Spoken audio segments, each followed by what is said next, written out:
and your families to come to San Diego, the greatest place on earth, and to chase your dreams, to build your lives, and to use basketball to make a better life for yourself.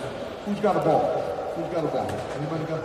We're at a basketball here who's 8 years old. All right. So I had the greatest childhood ever. My parents have zero interest in sports. None. We had nothing growing up. Both my parents worked.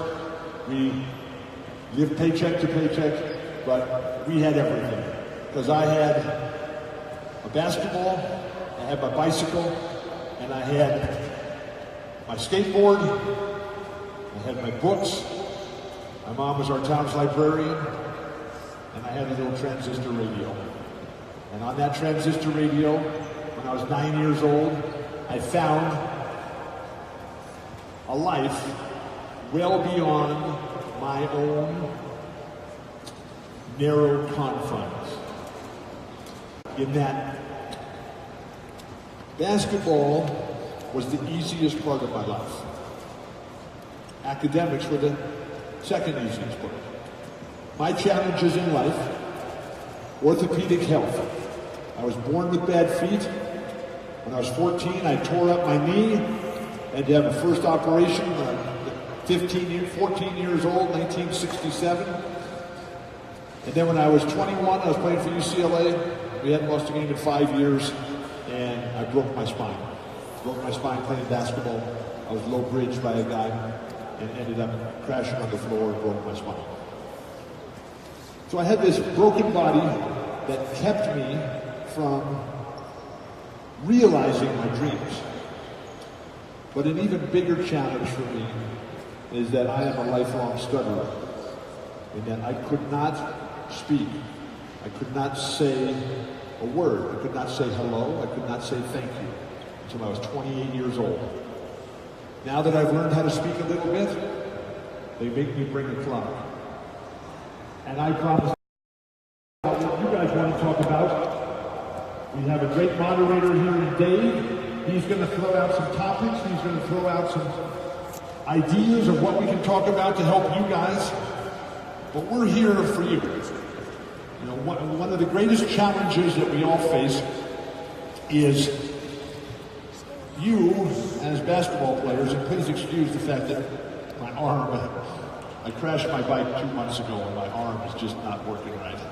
But basketball is the most perfect game of all. Unlike football, which is basically a halfway house between the army and prison, and then baseball, which is a bunch of out-of-shape guys standing around, scratching themselves, taking steroids, and waiting for the game of life to come to them. No, basketball. Who's in shape? Who's got a game? Who can play? And who wants this?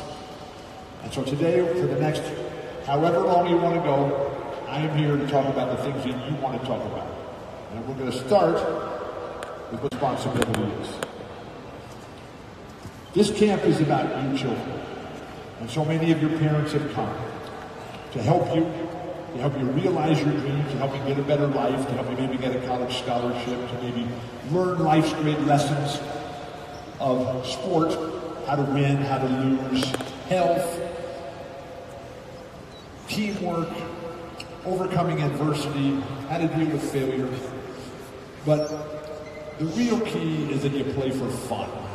Because if you're not having fun when you're doing this, if you're not having fun with whatever it is you're doing, you're just not going to ever have that drive, the spark of saying, hey man, I'm going to get out there and work. So your parents' job is to encourage you, to tell you that they love you, and then they got to find you the best coach and the best team possible. And their job is not to yell at the refs. Their job is to appreciate the referees who don't care who win these games. Their job is not to yell at the coach. If the parents and you don't like your coach, go find a new coach. Go talk to Joe Keller. Find a coach who will help you get to where you want to go. Okay? And now as you are chasing your dreams, you have to realize, understand, and accept that a a lot of other people have the same dreams. And while I was super lucky in that I got a great college scholarship, I played on the greatest college basketball team ever with this phenomenal coach and incredible teammates. I played on two of the greatest NBA teams ever, made it to the Basketball Hall of Fame. I was named one of the 50 greatest players ever in basketball. I was MVP of the NBA, sixth man of the year, and led the league in rebounding, led the league in block shots. And what you have to understand is that you're not the only one that has this dream. And that there's, I'm going to say there's 4 billion males. Do we have all males here, Dave? Yeah. Jordan, I got this. You're fine. You're good. No need for you to sit right there, Jordan. Sorry. There's 4 billion males, all males in this camp, right? 4 billion males on the earth. I guarantee you, every one of them wants to play in the NBA. Everyone wants to be in the NBA. But there's only 450 jobs as a basketball player. And so it's extremely, extremely difficult. Nobody should ever tell you that that's a terrible dream. You're not big enough, you're not strong enough, you can't jump high enough, you're not good enough. That will be decided over time. If anybody ever tells you that you're too small to ever make a difference in whatever it is you do, that person has never spent the night alone in bed with a mosquito. And so, when you're chasing your dream, understand that the dream changes every single day. And today your dream is going to be on the Lakers and play for LeBron James, with LeBron James, or to be on the Warriors and play with KD and play with Steph Curry and Klay Thompson and all those guys, to play on the Houston Rockets, or to be on any team in the NBA, to play with Paul George and Russell Westbrook in Oklahoma City, and all these other different dreams you're going to have. But as I have learned in the course of my life, as my great friend Dwayne Wagner, Dwayne, raise your hand over here, please. Dwayne, raise your hand. My great friend Dwayne Wagner, Akron, Ohio, from LeBron James' hometown. He ends up in the war when he's 18, 19 years old. He loses both of his legs. His dreams changed, but the dreams keep going. And it's those dreams that keep us going and keep us moving forward. So let's transition quickly into what Dave wants to talk about first, and then we're going to what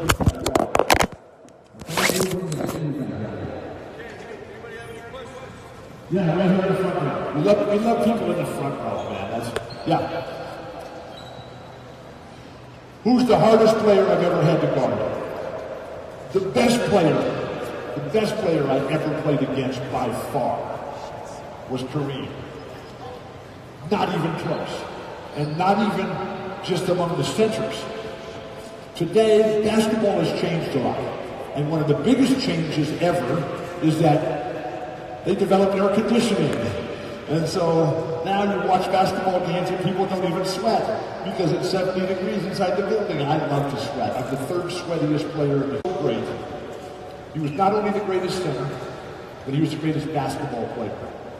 And one thing that I want to really encourage and recommend is that you develop your entire game. Things today are very, very specialized. And don't fall into that trap. Every single one of you players, and a lot of the young folks over here, even your parents, you have lived your whole life under the umbrella of ESPN, which is who I work for as a television commentator for the Pac-12 Conference of Champions. ESPN, a lot of great things about it. One of the 6 factors in life that have changed and created the current culture that we have, along with David Stern, Phil Knight, Michael Jordan, David Falk, Jerry Buss, and ESPN. Everything in the world of sports that you know today is a direct result of their contributions, which started together when they came together in this perfect harmonic convergence about 35 years ago. Well, with positives, there are always negatives. And one of the negatives is that everything has to be ranked, everything has to be rated, everything has to be compared. And so Right now, there's a trend in sports and basketball, youth sports in general, to specialize. Be a complete player. You have no idea how your life is going to play out. Now, one of the things you have to learn is that your game cannot be based on size and strength. Who's the biggest guy in camp, Dave? Coach Dave, who's the biggest guy? Biggest, strongest guy? Come on up here for a second, young man. It's okay, what's your name, man? Young man. Whoa, I'm Bill. We're going to see you in the NBA real soon, looks like. What's your name? Jalen, where are you from? Iowa. And how old are you? Okay, so Jalen's 13 and he's from Iowa. And you know Jalen Brown? Is he your brother? Jalen Brown from the Celtics? No? Okay, Jalen Rose? Is he your cousin? Okay, your name's after Jalen Rose. Okay, very cool dudes, right? Okay, but so Jalen probably in this camp, you stand up here too, right? What's your name? Crawford. So, if Crawford's going to play against Jalen today, there's going to be some problems, right? If Jalen's going to play against me when I could play, I haven't been able to play in 32 years. I mean, I've had 37 orthopedic operations, both my knees are, I've got a replaced knee and I have a replaced spine. Other than that, I think it's fantastic out here. And so, but if Crawford's going to play against Jalen, he's going to have trouble if his game is based on size and strength. If Jalen's going to play against me, he's going to have trouble. If I'm going to play against Kareem, who's up here, if I'm going to play against Shaq, who's out here, if I'm going to play against Yao Ming, who's up here, you better have a game. And that's why you don't specialize. Because you never know. You guys go ahead and sit down. Thanks. And thank you. Round of applause for Jalen Crawford. Sit right down there, Jalen. Sit right down there. You're fine. I'll probably call you back up here again. The mantras. There's a ton of mantras. And if you're ever struggling in life for quotes, something that's going to turn your life around with just a change of attitude and a change of perception, search the internet for Mark Twain, Albert Einstein, FDR, Franklin Delano Roosevelt, and John Wooden. You just put those guys' names and quotes, and thousands of quotes will immediately. So the quote for that concept, with this man's question about who the greatest player I ever played against was, that was Kareem, was, it's not how big you are, it's how big you play. Basketball is not a game of size and strength. It's a game of skill, timing, and position. It's not how high you jump. It's where you are and when you jump. So have a game. Kareem had a game. He was super tall, had an incredible body. And we talk about progress, and today's players are so much bigger, so much better, so much stronger, so much faster. All the equipment's better, the training, the coaching, everything is better today than when we played. But I have yet to see a player, particularly a big guy, better than Kareem Abdul-Jabbar since he played. And the best player I ever played with was Larry Bird from the Boston Celtics. Larry Bird, absolutely brilliant, a genius. And the greatest teammate that I ever had was Maurice Lucas, the Portland Trailblazers. The nicest thing that anybody ever said about me as a basketball player was that I helped my teammates play better ball. Nobody made me a better player than Maurice Lucas, who was so important, influential, and inspirational in my life that we named our next born son. We have 4 children and 9 grandchildren, and more grandchildren coming with every phone call. But when our 3rd son was born on March 28, 1980, 38 years ago, we named him Luke Walton after Maurice Lucas, the greatest teammate I ever had. And on the day that little Luke was born, 15 minutes away from here, because little Luke grew up playing here, when little Luke got to be a young man, little Luke and his great friends from the University of Arizona in the NBA, they would come here in the summertime and put on camps for young children like you. But on the day that little Luke was born 38 years ago, his namesake, Maurice Lucas, came to our house, the house that we've been in for 39 years. My dream, what I want out of life. And Big Luke, he brought pictures pictures of himself. Big picture of Maurice Lucas in full rage, action, and glory, going for it like no one else ever could. And he inscribed on that picture, to little Luke, to make it in this world, you've got to be tough. Big Luke. That picture hung over little Luke's bed for 18 years before he left for college to chase his dream, where he went to the University of Arizona in the Pac-12 Conference of Champions to play for the Hall of Fame coach, Lute Olson, before Luke then went on to play 9.5 years for the Lakers, to play for the Cleveland Cavaliers after LeBron had already gone down to Miami. Today, little Luke Walton, the youngest coach in the NBA, coaching the Los Angeles Lakers, and the incredible honor and privilege of being able to coach LeBron James. Yes, young man, what's your question back there? Shout it out.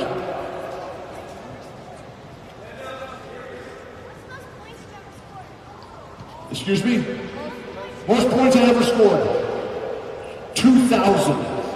We had a weekend tournament down in Mission Beach, and I just kept winning and winning and winning and just kept going, and it lasted for 3 days, and I had 2,000 points in the tournament, and we won the championship on the very last play when I drove to the hoop, and some thug came and laid me out with a hard foul, but I got up and was able to knock down the free throws, walked off, went down to the beach, and went out and swam in the ocean, did some body surfing. It was fantastic.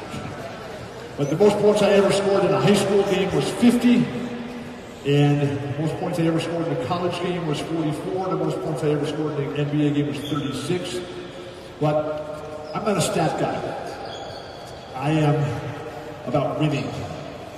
My hero growing up in the world of sports, two of them, Bill Russell, Muhammad Ali, people who played with passion and purpose and changed the world. They played for a reason. They had meaning in their life. To me, it was never about how many points I scored. To me, it was whether our team won or not. And I love Bill Russell. And I'm super lucky. One of your great challenges is going to be who the heroes you are that you choose in your life. Little Billy here with his red hair and his freckles and his big nose and his goofy, nerdy-looking face and his horrendous speech impediment. Little Billy had heroes like Bill Russell and Muhammad Ali. In the world of social issues and politics, it was Martin Luther King, Bobby Kennedy, Sergeant Shriver. In music, it was Bob Dylan and Jerry Garcia and Neil Young and Jimmy Cliff and John Fogerty and Jackson Brown and the Eagles and the Rolling Stones and Bruce Springsteen and all these other guys who were still playing, Carlos Santana. All those guys that little Billy picked as their heroes when he was 8, 9, 10 years old, they're still my heroes today.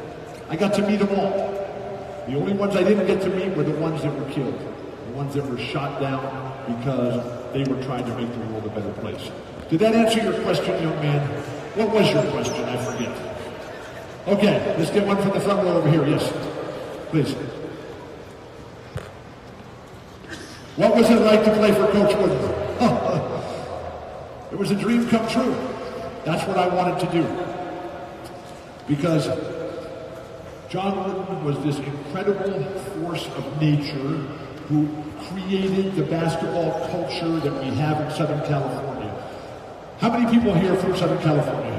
How many? Okay. Greatest place on earth, with all due respect to every place else on earth. If the Pilgrims had landed right over more wrong decisions, but none of those choices were, okay, I'm going to do the wrong thing, and it just turned out to be the wrong thing. And then, passion. What is it that you love? Are you willing to put everything you have into it? Purpose, why are we doing this? What is our goal? What is the meaning of our efforts here? And then ultimately the pressure. The pressure that comes to you as you get better and better, and the other team starts coming after you. And where it's on you to get the job done. And if you can answer all of those in a positive manner, then you got a chance to move forward. Understanding that you cannot finish what you don't start. Don't wait until you're like Jalen. Get in the game. You can't finish what you don't start. And number two, as you mature, as you grow older, as you get experience in life, as you win, as you lose, your concept of everything, what everything means in terms of the commitment, the sacrifice, the discipline, the effort to get it done, that changes. It changed most for me 10 years ago when my spine failed. Imagine young Dwayne Wagner sitting over here right now, who's now 71 years old. When Dwayne was 20 years old, he was fighting for our country over in Vietnam and lost both of his legs. His concept of everything changed that day forevermore. Your concept of everything will change. Our job as old people, as grandparents, as Joe Keller's job and his whole staff here putting on this great Phenom basketball camp is to lift the burden for you guys and to make it easier for you to try to help. And maybe one day we'll even be able to have an air-conditioned gym. Who knows? But I like it hot like this. I love sweat. Yeah, you're next. And then we'll go to the back after this. So be ready in the back. Yes, sir.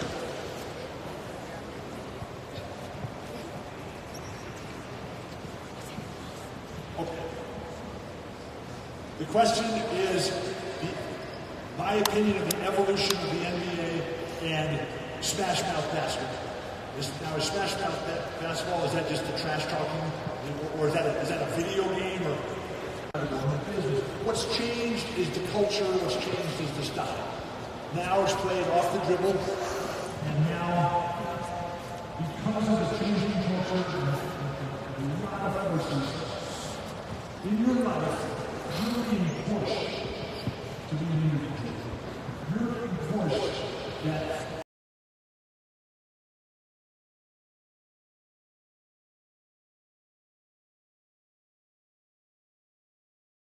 I'm the biggest believer in the world in team. All I ever wanted was to be a part of a special team. And I knew that my job as being part of the team was to be as great a player as I could be, so that the other team would be forced to double team me. Because once they double team me, the game is over. We're going to win. Because it's all about offensive creativity. And if they're just going to automatically double team you, the offense is already done. Guys wide open. The pounded in eye question, I'm the biggest believer in the world that you give your best player the ball at the same time. And if your best players are the little guys, you give them the ball. If you're on a basketball team with Kareem Abdul-Jabbar or Wilt Chamberlain or Kevin McHale or Akeem Olajuwon, you give them the ball. And so in today's world, the best players are perimeter players. You know, you got LeBron who plays everywhere. He should have the ball every single time. And that's what I tell Luke, give it to LeBron. And the same way I told him, give it to Steph and give it to Clay. When Luke was coaching the Warriors, they didn't have Kevin Durant. But I don't understand why you would give the ball to somebody when the game's on the line who's not your best player. And so, did that answer your question? Yeah?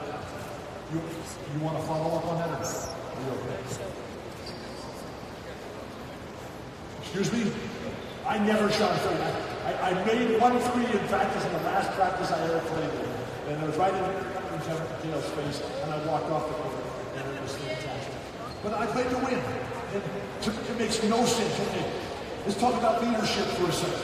His question was, you know, the importance of big guys shooting threes. To me, that makes no sense. Elements of leadership. We just blast through and then come to one that's directly relevant to this young man's question. Your name's Justin. From where? Angeles, okay. So, elements of leadership. Illuminate the path forward. Show everybody where you're going, why you're going, how you're going to get there. Never ask anybody to do something that you haven't done yourself or aren't willing to do yourself. Pull the team together. Define the terms of the conflict. Make the opponents play your game. What other can't and won't do. Lead the relentless offensive attack. Hit first. Understand that risk, failure, doubt, hesitation, uncertainty, and complete loss and failure are part of everything you're ever going to be involved in. And if you're not willing to accept that, don't step into this gym. And then, the use of the word no. The leader has to be able to say no. The way that Joe Keller is saying, no, Walton, get off the stage right now. Quit talking so much. Let these young men basketball. And then, the final step and element of leadership, when things go wrong, the guy in charge has got to stand up and say, hey man, that's on me, it's my fault, I take responsibility, I'm in charge here. The question about you and the big guys shooting the threes has come back to the middle of the list. Do what others can and won't do. All the little guys can shoot the threes. The little guys can't get the rebounds. The little guys can't block the shots. The little guys can't start the fast break. The little guys can't dominate the paint. Michael could. One can. KD, he's taller than me. But you look at what a waste for someone who has the size and physical capabilities that I used to have to try to do something that all the other guys could already do. What I loved about my favorite players, Bill Russell, Magic Johnson, and Steve Nash. These guys, they walked out on that court and they looked around and they said, okay, I got Dave, I got Dwayne, I got Kyle over there, and I got Derek. Those are my teammates. How am I going to make them the stars? How am I going to make them better than what they can do on their own? And if I'm out there wasting my time shooting threes, that's not fun. Okay, may I ask you a question? Let's go to the back here. Yes, the young man in the black. Yeah, in the back. Yeah. Really loud. Can't hear a thing you're saying. Were you the one who made the Trailblazers Rip City? Dave, can you hear him? Are you the one who made the Trailblazers Rip City? I can't hear. Were you the one who made the Trailblazers Rip City? Yes, sir. Yes, you.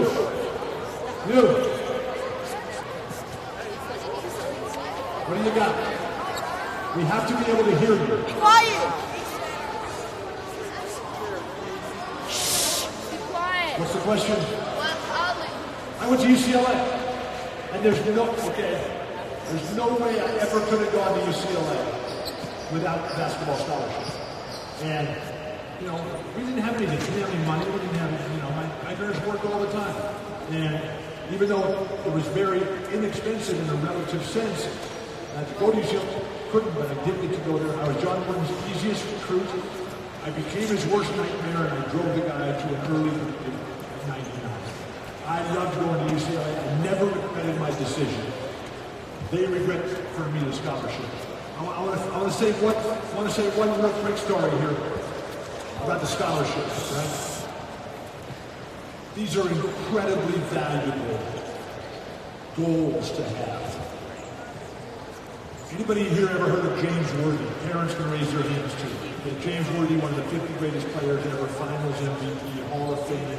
Phenomenal player, incredible human being. I was there in the audience the night he went into the Basketball Hall of Fame. And this was his speech in a nutshell. James had two older brothers. He's from North Carolina. His parents were doing okay. And the two older brothers were moving on in life and they had got to go to college. But James was in the kitchen one night and his parents were in the living room talking, his mom and dad. They didn't know that James was in the kitchen listening. And the mom and dad were going back and forth and saying, what are we going to do? Times are getting tougher. We're running out of money. We don't have enough money to send James to college. How are we ever going to do this? James is listening in the next room, never said a word. Didn't walk in on his parents and say, Mom and Dad, it's okay. James took that moment in his life and found the motivation. He said, I am going to go out and I am going to earn a basketball scholarship. And he got to go and play for University of North Carolina, one of the greatest colleges ever. Academics, athletics, everything. Michael Jordan, Dean Smith. He got that college scholarship. He got his college degree in education. He got to play for Dean Smith. He got to play with Michael Jordan. He got to play on the Lakers with Kareem and Magic and Pat Riley and Chick Hearn and Jerry West and all these other people. And now James is just doing fantastic. Use basketball to make a better life for yourself. Janelle. Give me some music right there. You really got to speak up, okay? Stop cursing. The question is, am I the guy that made the Trailblazers Rip City? Trailblazers, where I started my NBA career, 44 years ago, was an expansion team when I got there. And it was a dream come true for me. Although when I joined the NBA, It was a down. That's how special it was at UCLA. I became the highest paid player in the history of all sports when I joined the NBA. The quality of my life went down. That's how great it was to play at UCLA for John Wooden, with Jamal Wilkes, with Greg Lee, in the shadow of Kareem, J.D. Morgan, our athletic director. I joined the NBA, the Walton Trailblazer franchise, and I love Oregon, a fantastic place, but it was an expansion team at the time, and they had a broadcaster, the chick. His name is Bill Sharma. And so he's brilliant. The ability of these guys to tell the stories. And so Rip City came from Bill Sharma. Get hot. When the guy would start filling it up and going on a great run, Bill Sharma would get super excited and he called the play.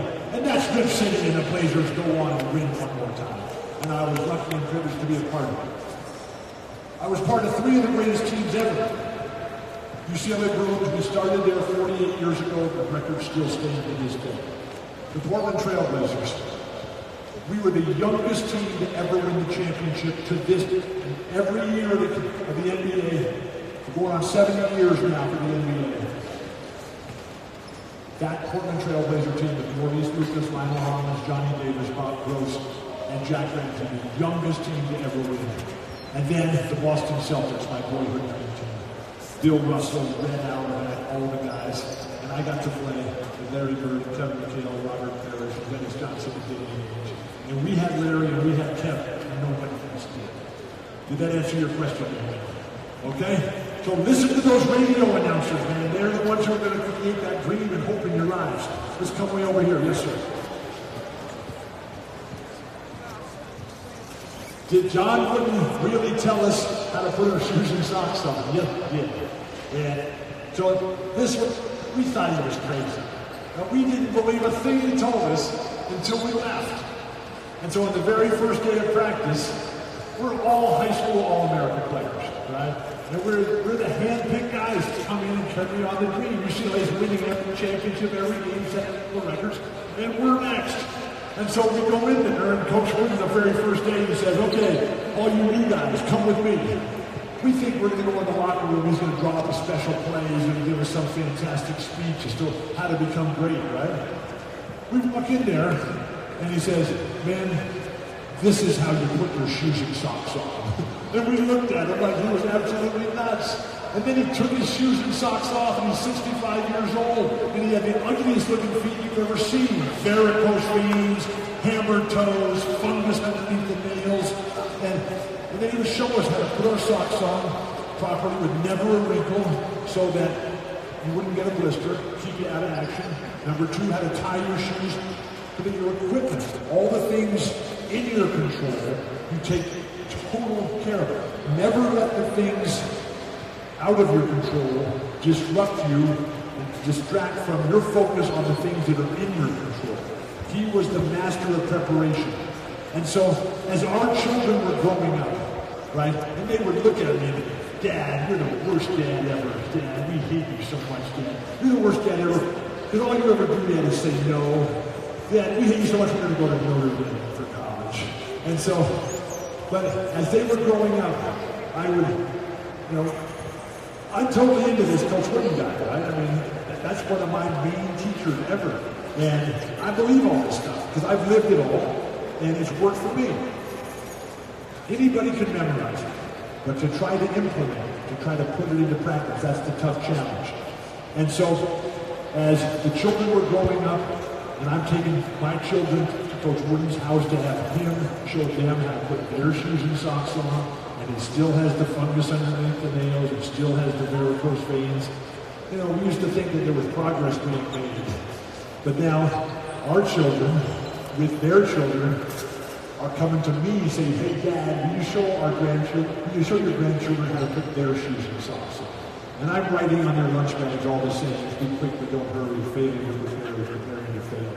And then in our family home at night, when Michael Jordan wasn't playing on TV, we would have book and tea night. And our children hated book and tea night, where there'd be no media, no radio, no anything. Just book, reading books and drinking tea and talking about the books we're reading. And they hated that. And now when I call up our 4 children, Adam, Nate, Luke, and Chris, Hey, Dan. Hey, guys. How you doing? How the grandchildren doing? See, Dan, you can't talk right now. We're having a working team act tonight, Dan. So it comes full circle as it has for me. Yes, sir. You're next. Larry Bird was the most remarkable player. I've never seen a player inspire the home crowd like Larry Bird did. He was just so great. He was so far ahead of his time. He loved to play, he loved to compete, and he never got tired of throwing 50 points in your face. He was just an incredible talent, not physically gifted in the sense that we see today with the great Greek god Giannis or LeBron. That wasn't his game. Larry, the mental calculations and the developed skill. When you think about how you're going to spend your time, this mantra, every time, when you're not playing in the games, and if I were in charge, there'd be fewer games and more practice. Because skill development and physical fitness are your two biggest challenges. Am I good enough? And what are the skills in basketball? Dribbling, shooting, passing, footwork, rebounding, screening. That's it. And you've got to be perfect at all of those. Okay, well, who asked that question? Who asked that question? And Larry Bird was perfect at all of those. But what he was really perfect at, like Kareem, was his heart. His heart and his brain. The champions. What makes a champion? Mental acuity, emotional commitment. Are you able to make the right decision faster than anybody else can? And are you able to commit yourself with everything you have, and I mean everything, to get this job done? Now, Kareem had a huge advantage over Larry, because Kareem was this tall, and Larry is this tall. And Kareem had arms 6 inches longer than me on both sides, and Kareem could really jump, but Larry had unlimited range. Larry can shoot from half court. Larry, in his day, played like Steph Curry does when he's shooting from half court. Okay, Dad? Enough on, I can talk for 4 or 5 days on Larry Bird if you want. We're running out. You're next. Water, coach. Dave, water. Yeah.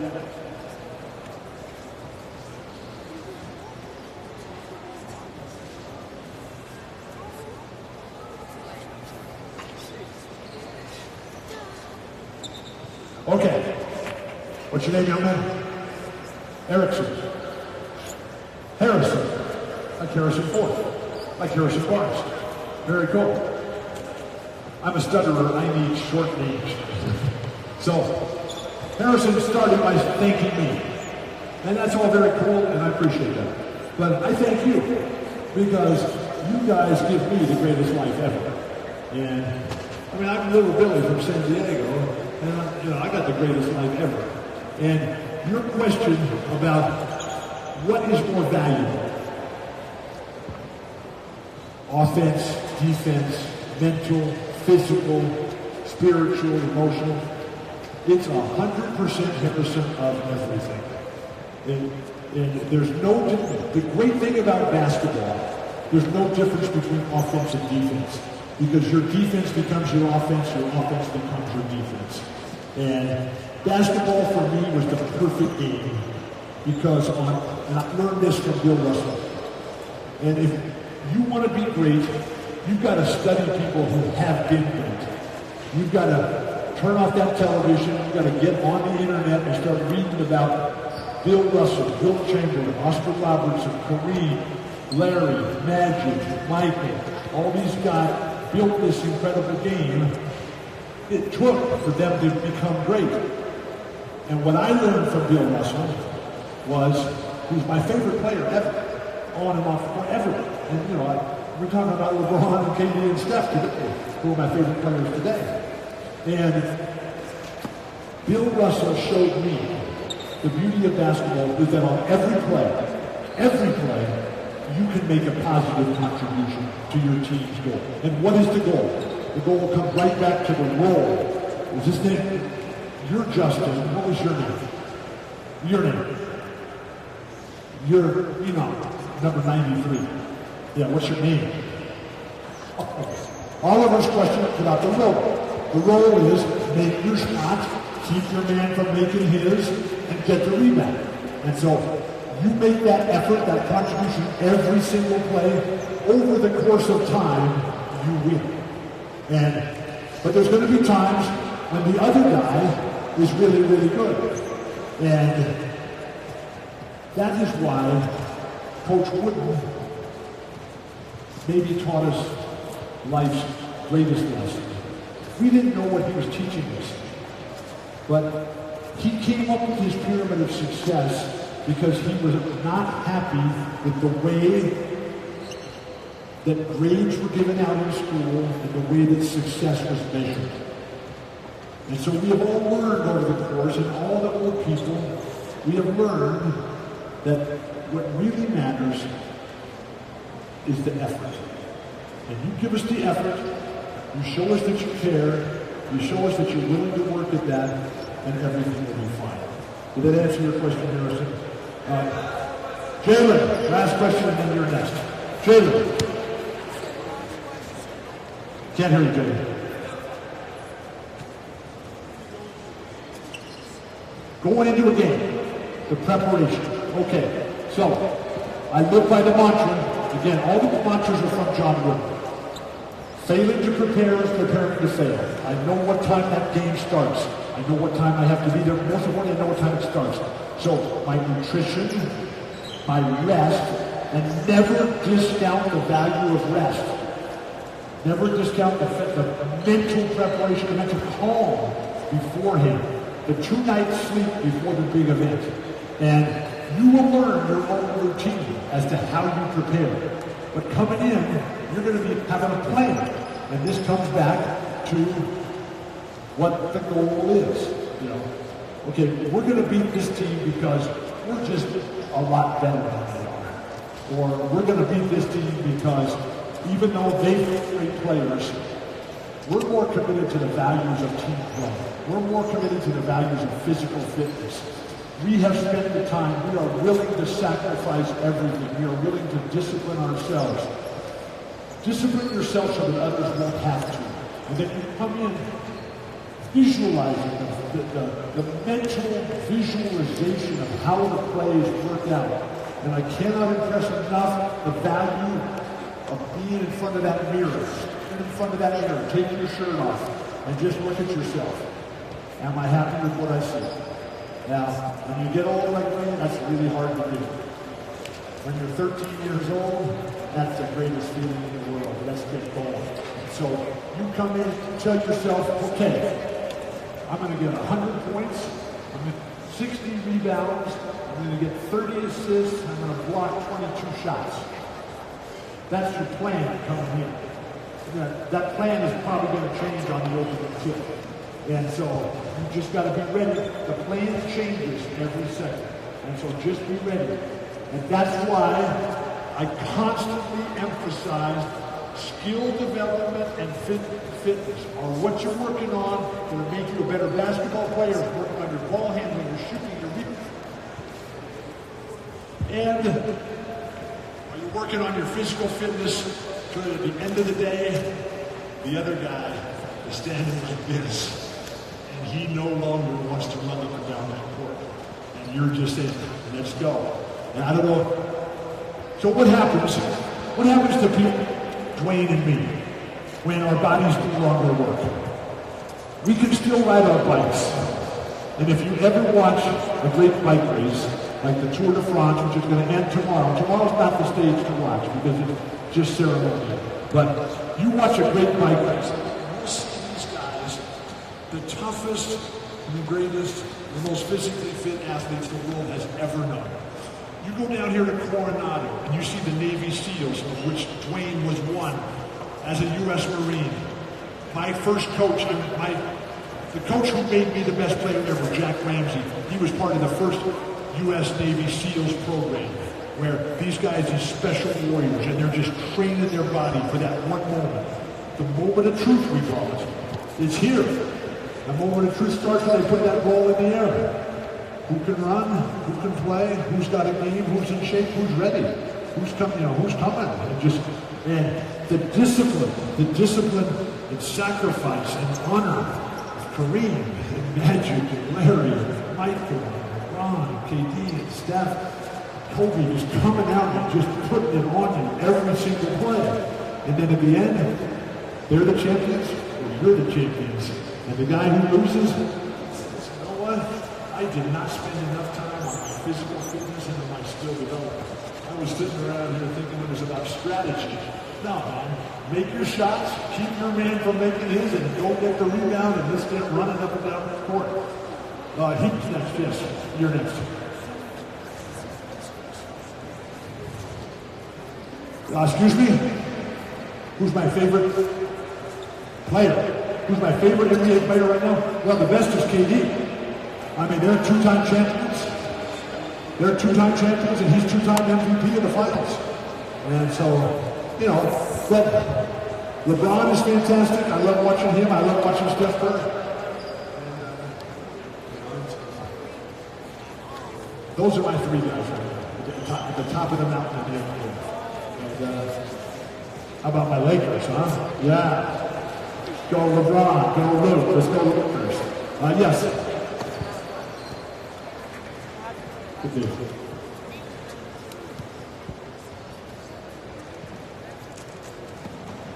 The question is, I played for the Celtics, my favorite team. Growing up as a boy when I was your age, I just loved the Celtics. I loved Rick Auerbach, the president. I loved him. My favorite player ever. But I'm a dad. And I guarantee you, your parents ever that? I guarantee you, your parents want what's best for you. You know, my time is come and gone. I want what's best for Luke. And so I had my chance. And I want Luke to win. And I want Luke to be really successful. And what an incredible opportunity. What an incredible opportunity for you. Imagine your dream. And, you know, like everybody else, is still on. Like everybody else, his dream changed. You know, he was coming up, he was playing, he was on a great team, and they were in the Final Four, and in a championship game, and he got hurt. Things went wrong, but then he got to be on the Lakers and play with Shaq and Kobe and Karl Malone and Gary Payton and Phil Jackson, and then he got hurt again, and his life changed. And so, but now he's the coach. And as that dream is coming on, the last 2 years, they've not won any games. And it's just really, really frustrating when you don't win. I mean, the goal is to win. And when you don't win, it drives you nuts. And now he's got LeBron. And what a pleasure and privilege and honor to coach this remarkable player who tries so hard to win every game, the hardest working guy, an incredibly skilled guy, big, tough, physical, powerful, and just driving, charging, leading. It epitomizes everything we talked about today. And our son who gets to coach this guy, what a fabulous reality that has become. We're really proud about our Lakers. How about our Lakers? Okay, yeah. How are we doing for time, Dave? Okay. Yeah.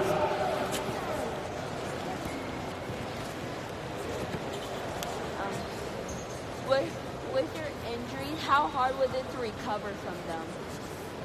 The recovery from injury. That's one of my biggest failures. Because so many injuries are permanent. You know, my ankles are fused. I still have my feet. Ask Dwayne how his feet are doing. You know, he doesn't have them. I still got them. I can't feel them. They don't work, but I still have them. How about that little girl that I visit every day in the hospital down the street who just lost her leg in a car wreck? It's all relative. And what you learn in life, what you learn as you get older, you learn tolerance, patience, perspective, and relativity. And so, when you get hurt, and you will, take the time to get better. The healing process, which requires rest, which requires great doctors, which requires great leaders. You have to have the patience and the discipline to take the step back and tell yourself, okay, I know that the games are really important, but when you're 65, your health is a lot more important than any game you ever played in your life. Okay? And so make the commitment for the most complete recovery, not the fastest recovery. And when you're hurt, when your body hurts, and your body doesn't work, and your mind is telling you, man, just go get that rebound, and your coach is saying, just try harder, that's nonsense. You know, you guys don't get to these camps unless you really want to play. Motivation is not the problem here. You know, the problem is, what's the plan? How are we going to move forward? What's the dream? What's the vision? Are we going to spend our time playing these games? Or are we going to spend our time on physical fitness and skill development? And that physical fitness will pay off in terms of getting your body to the point where you respond to the commands of your brain. Again, you got to make the decisions on a constant basis. We talked about honor, sacrifice, and discipline. That comes into saying no. Saying no to junk, saying no to drugs, no to tobacco and alcohol and guns and junk food and all this stuff. Making that choice. You start at the fork in the road. Which way are you going to go? Find somebody who's doing really great positive things. There's tons of good. There is bad in the world. Which way are we going? We're standing at the fork in the road. I want to be on the side of good. I want to be on the side of, yeah, we're making a positive difference. And that's why I implore you, as you're chasing your dream, to please change our world and please make it better and save us from ourselves. Okay, guys, I've kept you